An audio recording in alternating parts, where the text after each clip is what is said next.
A7 news Andhra.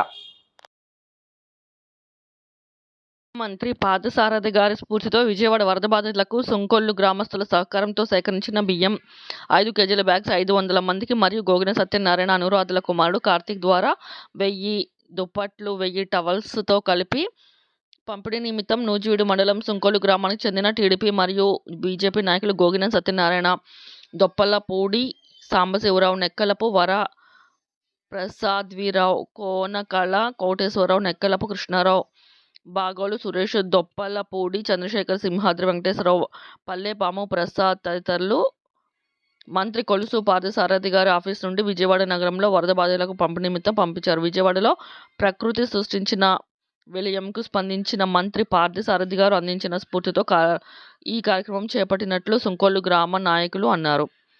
ఆపద సమయంలో తోటి వారిని ఆదుకోవాల్సిన బాధ్యత ప్రతి ఒక్కరిపై ఉందని, ప్రజలు, నాయకులు పెద్ద ఎత్తున వచ్చి వరద బాధితులను ఆదుకునేందుకు స్వచ్ఛందంగా ముందుకు రావాలని మంత్రి పార్థసారథి గారు పిలుపు ఇచ్చారు.